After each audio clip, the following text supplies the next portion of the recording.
Hi friends, this is Lady Flora, and in this video I wanted to tell you how we do art in our homeschool.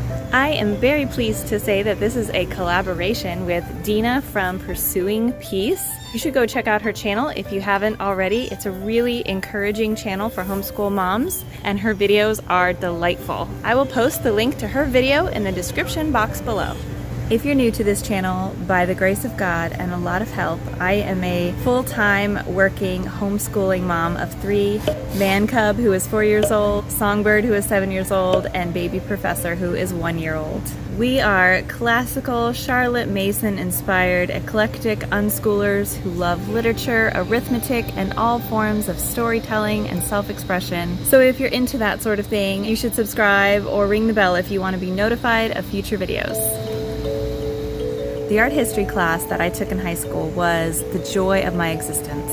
I would love nothing more than to sit in a dark room looking at slides of famous paintings and talking about why they are important. So naturally, art is a value that is important to me to pass down to my children as well. I define art as anything that is created with the intention or purpose of being art. I don't think it needs to be beautiful to be good art, but I do think that it needs to make you feel something. I believe that God put the desire to create in all of us when He created us in His own image. I like to start young with my children by reading board books to them like Magritte's Imagination and Painting with Picasso. These books are wonderful, and we had a great time reading them together with our kids when they were little, and we still come back to them because they contain beautiful works of art.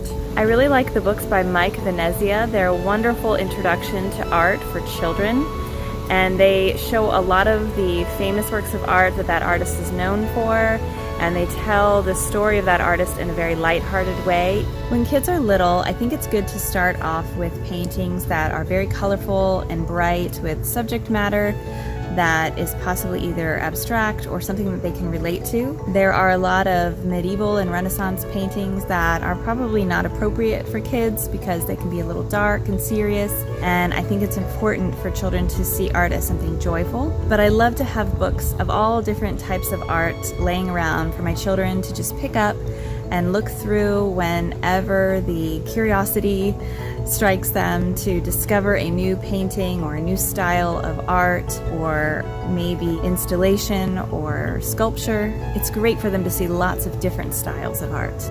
My daughter's personal favorite style is drawing on paper, white paper with black ink. In fact, she loves to draw, and we have encouraged her to draw ever since she was very little. And we do the same thing with my son. We show him how to draw. Sometimes we hold his hand. We never critique their work. We just always say it's great. And as a result, they get very encouraged and excited about drawing, and they do a lot of drawing on their own. So we love to draw, but often we get out our watercolors or our tempera paints and explore color as well.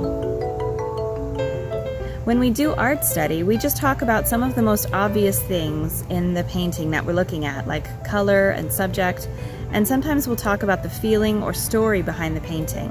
But I tried to keep it very simple, something that the child could understand and not go too abstract or too deep into the painting. I don't like to ask children to recreate the painting that they're looking at because I think it sets the bar too high, and it could cause them to feel disappointed in their own abilities, which might lead to a negative experience. I'd rather ask them to use the artist's style, such as Cubism or Pointillism or Impressionism, to create their own work, or even use the artist's color palette to create something totally unique. Ultimately, art should be a soothing experience, exploring the joy of self-expression. How do you define art, and how do you do art in your homeschool? Please let me know in the comments below. And until we meet again, enjoy your children, rest in God's grace, and have a sublime day.